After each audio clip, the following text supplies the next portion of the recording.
Beneath her voice, a storm. Beneath his silence, strategy. They had spent nearly 20 years together, built a stable life, raised a son. But one evening in the kitchen, amid the scent of dinner and the hum of the dishwasher, she said the words that shook the foundation of their marriage. "I've been thinking we should try opening the relationship." From that moment on, they stopped being a family and became players.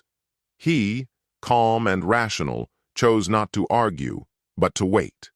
She, confident, determined, didn't realize how much she was about to lose. What looked like compromise between them became a cold war. No shouting, no scenes, just strict rules, legal contracts, and countless unwritten boundaries. The freedom she'd longed for turned into emptiness. And him? He simply waited. Watched their home life unravel, took notes, moved assets, laid the groundwork. They thought they knew each other. But when the stakes rose, it became clear. The truest faces hide behind the mask of love the longest. Greetings, my dear friend. I am very happy that you are watching my video, and I will be even happier if you subscribe to my channel. This will make me even happier. Let's get started. My voice betrayed none of the storm that churned beneath the surface as I broached the subject of opening our marriage. Karen froze, mid-chop, the knife suspended in the air, her fingers tightening around the handle until her knuckles went white. "I'm willing to explore it," I said, the words tasting sharp and foreign. "But I have conditions." All around, the background murmur of the fulfillment center carried on, machines clicking, boxes sliding down conveyors, scanners chirping in sequence. The mechanical order only highlighted the mess inside me. 18 years together, 15 of them married. Practically a whole era of my life. And still, here I was, on the precipice of something I didn't fully understand, counting inventory in a cavernous warehouse while my thoughts wandered far from the barcodes. Brandon and I had built a reliable life. Our son, Adam, 12 and full of energy, filled the house with sound effects from video games, dramatic retellings of his day, and the occasional door slam. His laughter still lit me up inside. We had a routine. Brandon absorbed in the creative chaos of advertising, me making sure logistics ran like clockwork. It functioned well. It was consistent, maybe too consistent. That sameness had settled in quietly, like dust in corners you stop noticing. As I moved through my checklist, organizing shipments and managing staff, the idea surfaced again. One I'd tried to suppress, an open marriage. It wasn't a new thought, but today it came with weight. The phrase alone sent a tremor through me, a strange blend of anxiety and intrigue. I could already imagine Brandon's face, the way his brow would tighten the instant he grasped what I was suggesting. He'd push back, I knew that. It was in his nature, deliberate, rational, cautious. He'd anticipate the pitfalls, emotional fallout, the cracks it could cause. The risk of dismantling everything we'd carefully built terrified me. And yet, something about it felt inevitable. Would this destroy us? Or could it make room for growth? I didn't have the answer, but I believed he would listen. He always had. Still, the drive home dragged on, each stoplight a silent rehearsal. I shaped and reshaped my words behind the wheel, second-guessing every version. When I finally pulled into the driveway, my hands were slick with sweat against the steering wheel.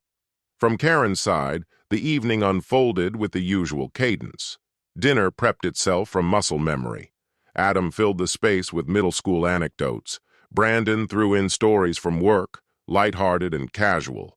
I nodded, smiled, played along, though my mind orbited a single point I'd been circling for weeks. Once Adam slipped away, headphones on and bedroom door shut, I knew it was time. "I want to talk about us," I said, locking eyes with Brandon, gauging the emotional landscape before stepping forward. His face was open, reassuringly familiar. For a moment, I almost backed down, but the disquiet I'd been carrying wouldn't let me. I've been thinking about what it might look like to open our marriage. I let the sentence hover in the air, uncertain and loaded. My chest tightened as I waited for his response, unsure which version of Brandon would appear. His eyes narrowed slightly, his expression flickering through shock, hurt, confusion. He opened his mouth, paused, then tried again. "Where is this coming from?" he asked softly, his voice taut. That was the beginning. We sat on the couch for hours, our voices low to avoid waking Adam. I went first, speaking of the numbness I couldn't shake, how we'd slipped into a rhythm that no longer fed us, how maybe we needed to open the windows and let some light in. Brandon resisted, fiercely. He reminded me of what we had, of everything we stood to lose. "What happened to commitment?"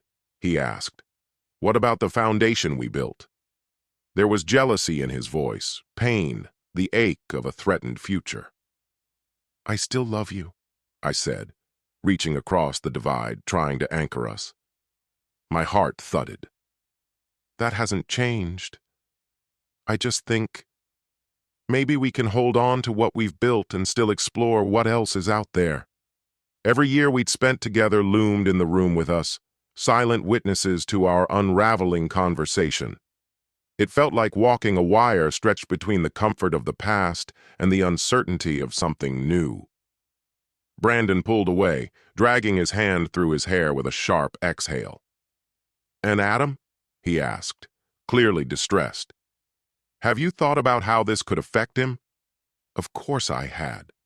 Hurting him would be the worst outcome. He wouldn't know. We'd keep it private, respectful, I assured him. There would be boundaries. I listed them one by one. No getting involved with people we knew, no bringing anyone home, no dissecting experiences. Guardrails to keep us from losing control. As I laid them out, I could see his resistance faltering. Uncertainty took hold, replacing anger. He leaned back, exhaling slowly. "I need time," he said, "to think, to figure this out." I nodded, my stomach coiled tight, caught between hope and fear. He hadn't shut the door, but he hadn't opened it either. The rest of the night unfolded like any other. Teeth brushed, lights turned off, pajamas on. But something in the atmosphere had changed. Something unspoken lingered. Lying next to him in the dark, feeling the distance in his posture, my thoughts drifted. To the barista who always made me laugh and knew my order by heart. To a co-worker whose voice sent an unexpected thrill through me. Were those just harmless curiosities, or signs of something deeper? Brandon's voice cut through the stillness, low and uncertain. "I'll think about it, but I'm not making any promises." I reached out gently, my fingers brushing his shoulder, a small gesture in a room crowded with unspoken questions. "That's all I want from you for now, just to keep an open mind." As sleep finally pulled me under, my mind wandered into the fog of uncertainty that awaited. Something beneath the surface was beginning to shift. I could feel it. Now let's see how things looked from Brandon's side. Karen's suggestion clung to me like damp clothes as I weaved through morning traffic, the city buzzing with its usual fervor.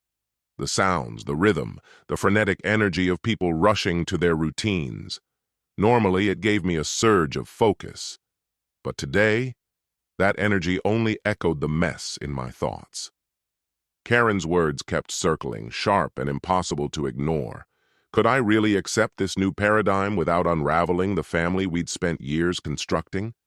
That doubt hung over me like the steam rising from the sidewalk coffee stands. The mental flow I usually tapped into, campaign concepts, catchy slogans, was gone. When I got to the office, surrounded by a sea of half-finished ideas and inspiration boards, I felt disconnected from all of it. My mind returned to Karen, her voice steady, her face unreadable, laying out the idea of an open marriage like it was a business deal. The rawness had dulled, leaving behind a cold kind of clarity.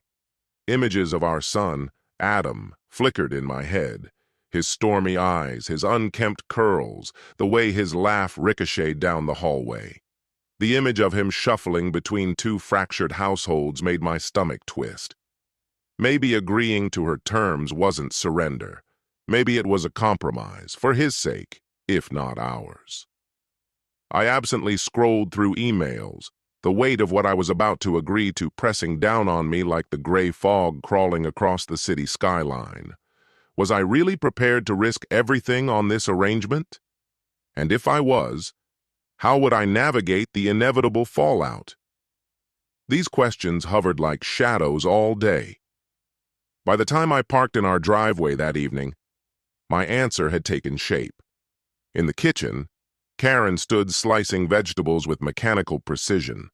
Her shoulders were tight with anticipation. She knew a conversation was coming.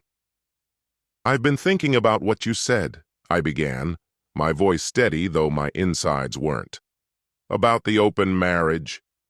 She froze mid-slice, hand stiff on the knife.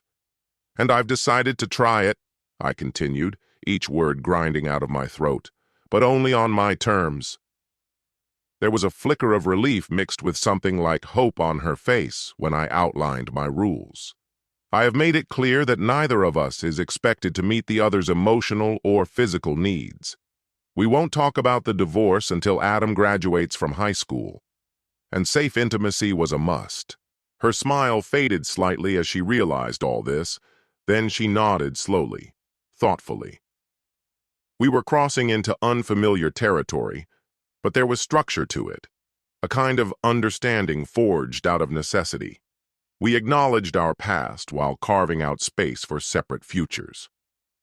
"And if a pregnancy happens," I added flatly, "it's on the person involved. No shared responsibility." She nodded again, this time more soberly, and placed her hand gently over mine. I let the gesture sit for a beat, then pulled back. "One more condition," I said.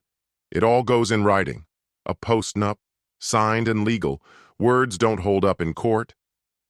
Her expression wavered, maybe hesitation, maybe regret. But then she straightened. "If that's what you need to feel safe," she replied without missing a beat. As she turned back to the stove, quietly humming to herself, the pieces of a strategy began assembling in my head. 6 years. That was the countdown. 6 years to secure my assets, to play the long game, to be ready when the time came. I managed a smile as Karen called Adam in for dinner, swallowing the guilt that prickled at the edge of my conscience. That night, I made a silent vow to myself and to my son. We would weather this. And when it was all over, we'd be okay. I had begun laying the groundwork for my eventual departure, masked under the guise of reluctant agreement. We sat down for dinner, the usual rhythm of family talk filling the room like the score to a well-rehearsed play. A tangled mix of unease and faint hope churned in my gut. I couldn't help but wonder how long we could keep up the illusion. 4 weeks into the new arrangement, I was adrift, moving through this strange new life with no map. The initial buzz had dulled, replaced by a steady hum of emotional white noise I couldn't shut off. I had gone out with a few women, 3, maybe 4, the types I used to entertain fantasies about when marriage felt stagnant. There was the flirty barista with the bright eyes, the colleague with the slow, searching gaze. Each date gave me a fleeting thrill, immediately followed by a void I couldn't explain. Now, let's shift to Karen's experience. Physically, my appetite was being met. I was awakening to sensations I'd forgotten, new skin, different voices, unfamiliar hands. It was validating. It fed a part of me that had long gone hungry. But after the initial excitement wore off, I became painfully aware of what was still missing. That deeper spark, the emotional gravity that turns contact into connection, never followed. I thought this freedom would fill the hollow places in me. Instead, it made the emptiness clearer. I was wading in the shallows, skimming over the surface of something I desperately wished still had depth. At home, the silence was louder than ever. Brandon had receded into the basement, emerging only for meals or work. The distance between us, once manageable, now felt like a gulf. I found myself straining to hear his footsteps overhead, craving even a flicker of acknowledgement. Our bedroom, once a haven, now felt like a void. Just four silent walls and a bed that barely remembered us. Nights turned into a quiet routine of restlessness, my hand reaching instinctively across the bed for someone who was no longer there. The empty side where Brandon used to sleep now served as a silent testament to how far we'd drifted. In an effort to fill that void, I dove headfirst into new dates, brief encounters designed to distract me. But instead of feeling alive, I only felt emptier each time. The excitement never lasted, and all that remained was the ache for something real, something I'd convinced myself I no longer needed. The more I searched for closeness in fleeting moments with strangers, the more isolated I became. I was caught in a cycle of hollow experiences that only deepened the distance between me and Brandon. Eventually, doubt crept in like a slow leak, making me question whether the independence I had fought to reclaim was worth what I'd lost in return. One night, while I sat alone eating dinner, laughter floated down from the upstairs hallway. Brandon's voice mingled with Adam's, light-hearted and carefree. That sound pierced straight through me. When had Brandon last laughed like that with me? When was the last time we shared something effortless and genuine? I stood quietly at the bottom of the staircase, fingers resting on the banister, torn between walking toward that joy or remaining apart. But the emotional divide Brandon had constructed felt impenetrable. So I withdrew to the living room instead, the soft flicker of the TV offering weak company. As the days slipped by, it became undeniable. What I had once framed as liberation had slowly morphed into a trap of my own making. What began as a quest for space and clarity had turned into a kind of quiet despair. The freedom I once craved now felt more like exile. And the man I had assumed I needed distance from, Brandon, was the very one whose absence hurt the most. At first, adapting to our new arrangement had seemed oddly manageable. Truth be told, our relationship had felt more like a routine than a romance for a long time. We hadn't been physically close for nearly 2 years, and even before that, our bedroom had lost its meaning. It was more a symbol than a sanctuary. So when I moved my things upstairs, it didn't feel disruptive. It just made tangible the detachment we'd already been living with. But now, from Brandon's side, that shift brought something unexpected, a sense of relief. He no longer had to tiptoe around my moods or weather awkward silences. He started building a version of himself untethered from the friction that had become our marriage. He explored new interests, met new people. But when the initial excitement wore off, all that remained was a deep, lingering solitude. My absence hadn't brought him peace. It had carved out a space that nothing temporary could fill. He found refuge in routine, the gym, yoga, meditation. Those practices gave shape to his days and helped quiet the noise in his head.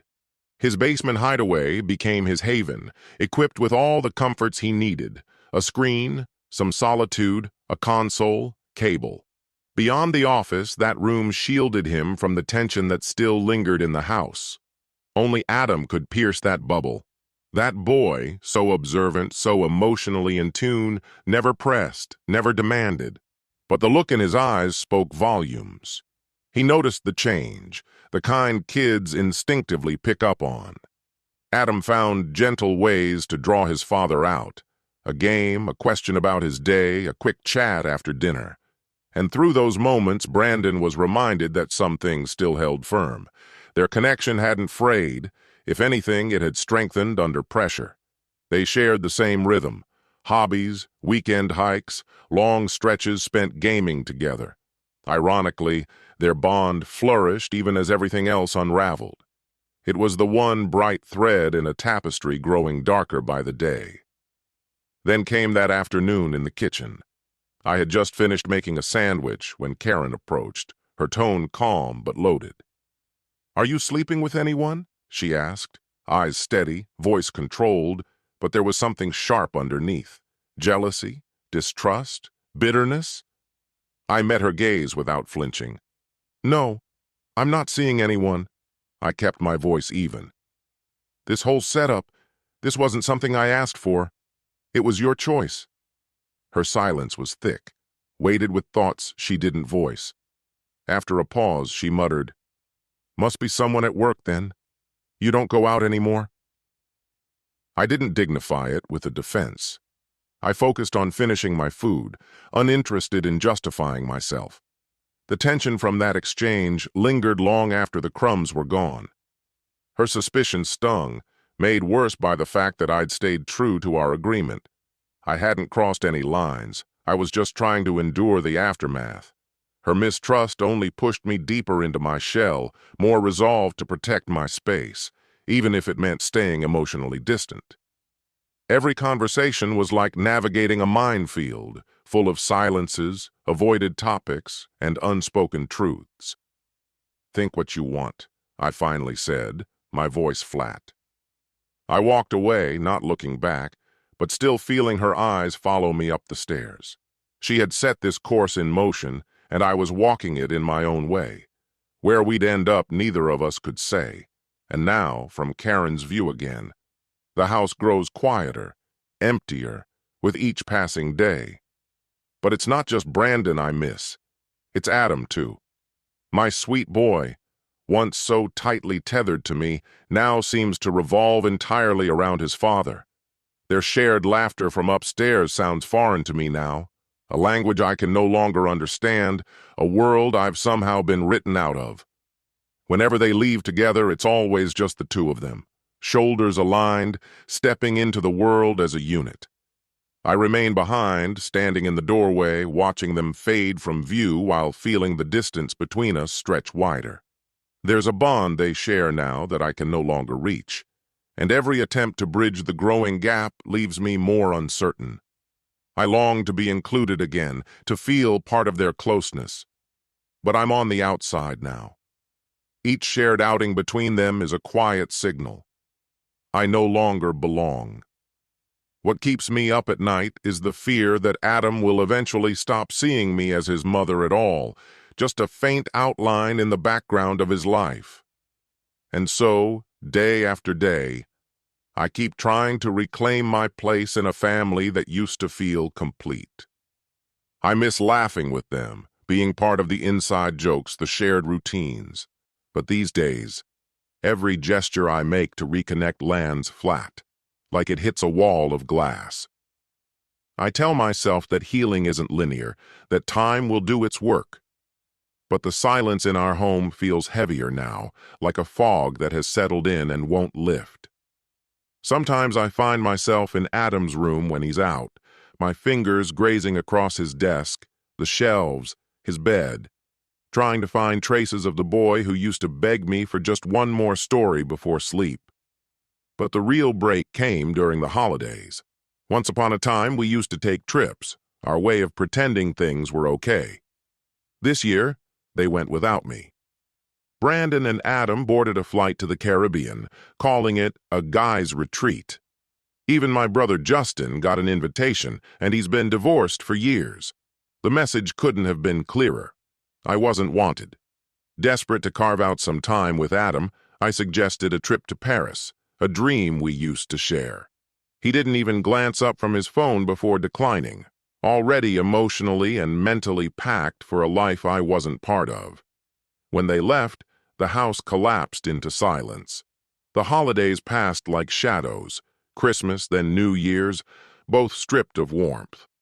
I sat alone with faded family portraits, staring into the eyes of a woman I no longer recognized. The joy she once had feels miles away.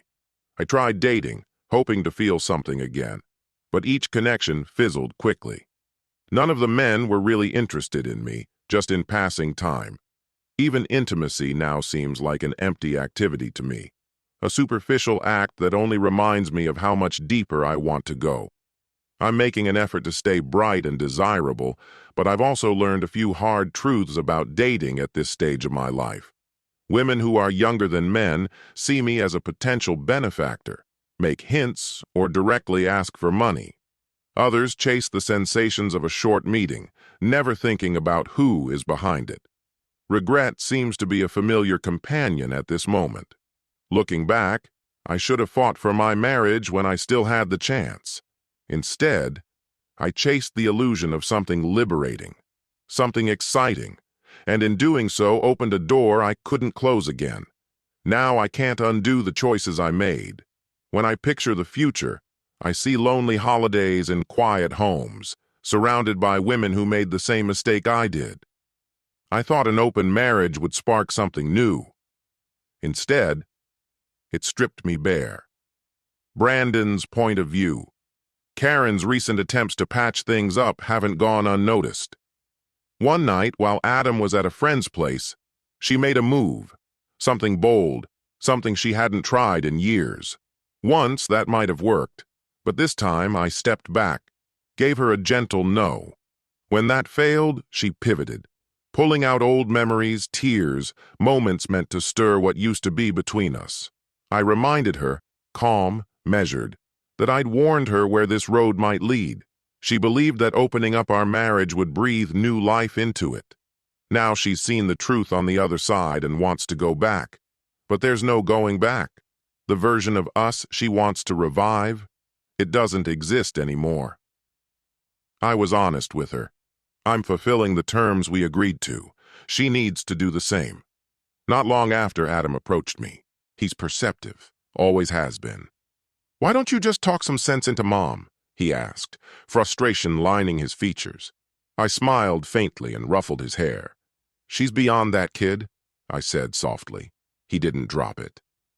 "What's actually happening?" he asked. I paused, then offered him a half-truth. "It's a money thing. One day, you'll get why I made these choices." What I didn't say was this. For months, I've been carefully shifting assets overseas, accounts and holdings Karen wouldn't even think to look for and can't legally reach. At the same time, I've been building a financial buffer for Adam, securing his future, college, housing, all of it. Soon, I'll be transferring the house to his name. When the time comes, Karen won't see a cent. Not in support, not in equity, not in leverage. I've planned everything meticulously. I'm about to scale back my work, restructure my income, and legally drop below her earning bracket. The divorce papers are set to land the moment Adam heads off to college. My timeline is solid. Retirement in 5 years, a pivot to consulting work. On the books, I'll appear to be just getting by. In reality, I'll be more than fine. Adam will be too. Sometimes, I wonder if I've crossed an ethical line. But then I think back to the way Karen dismissed my concerns. How casually she proposed the open marriage, how quickly she shut down my hesitation. And I think of Adam, caught in all of this. That always grounds me in one simple truth. This isn't about vengeance. It's about safeguarding what matters. Karen made her choice. Now I'm making mine. For myself and for my son. Karen's closing reflection. It's been 6 years since I first brought up the idea of opening our marriage. 6 long years that feel like a lifetime. Every day since has been a quiet reminder of what I let slip through my fingers. What once felt daring and liberating now feels cold, colorless. The dating scene I once fantasized about has revealed itself to be barren. On the rare occasions I meet someone new, it ends the same way. Disillusionment, disappointment. Each date is just another mirror reflecting what I've lost. I encountered men who saw me as little more than a passing distraction, drawn to the surface, never the substance. Any hope I had for something meaningful, exciting, or tender disappeared as quickly as it came. Over time, even those empty flings became fewer and far between. Most nights, I was left in silence, my regrets echoing off the walls of a home that no longer felt like mine. The life I'd built with Brandon slipped away so gradually I hardly noticed until it was already gone, like sand slipping through my fingers. I told myself we could still fix it, that once Adam was off to college, we'd have the chance to reconnect. That fragile belief became my lifeline, something I whispered to myself as our son's graduation drew near. I imagined the conversations, the apologies, the chance to start again. But the truth was, Brandon had already moved on, long before I ever accepted it. The morning after we left Adam at his dorm, reality hit me like a freight train. Divorce papers waiting on the kitchen counter. The finality was brutal, like a door slamming shut on years I thought we might still salvage. I couldn't understand how I'd missed the signs. We'd been coexisting under one roof as strangers, and I was too lost in daydreams to see the inevitable coming. And as the legal wheels turned, an even harsher reality began to take shape. Everything we once shared, our home, our joint future, even our money, began to unravel. Brandon had meticulously arranged every detail, securing assets and setting boundaries that left me with virtually nothing. The house, gone, our savings, inaccessible. I was suddenly thrust into an unfamiliar life, alone, over 40, and forced to rebuild from scratch. It's a bitter kind of irony. I'd craved adventure, a taste of something more, and in chasing it, I destroyed the one thing that was real. From the outside, Brandon's decision to forego alimony might look generous. But sitting here, in a cramped apartment surrounded by the remnants of my former life, it feels more like a final verdict, a quiet condemnation. I let go of a loyal partner, a secure future, and, maybe worst of all, the bond I shared with our son. I chased after something that never existed and lost everything that did. Adam calls occasionally, but there's a coolness in his tone, a cautious distance. I hear his father in the way he speaks now, deliberate, composed, closed off. He's another casualty of my choices. My days are filled with memories now. Dinners at the table, bursts of laughter, Brandon's steady presence. All of it vanished in the pursuit of an illusion I once mistook for freedom.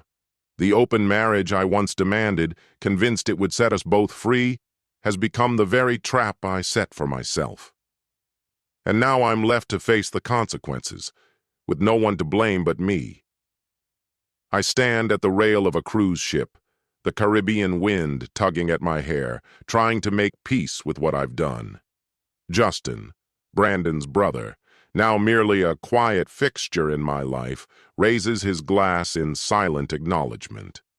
And I wonder what all of this looked like from Brandon's side of the story. We've been at sea for a month now, circling the globe in the journey I used to fantasize about.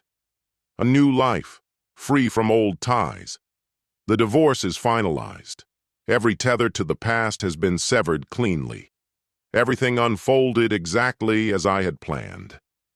And there's a quiet satisfaction in that. Knowing that years of deliberate planning, of careful maneuvering, have led me here. Only Adam knows the full story. He's the only one who holds the blueprint. If something happens to me, he knows where everything is, how to unlock the financial safeguards I've set up. It's a heavy burden for someone his age, but he's carried it with strength and grace. I'm proud of him, of the man he's growing into. And as for me, I'm free. The very idea that Karen pushed, the open arrangement, ended up giving me the space I needed to move on. It gave me time to think, to breathe, to prepare without disruption. So when the moment came, I was ready, on my terms, not hers. Now each morning I wake without regret or responsibility. The road ahead is open. I finally get to write my story.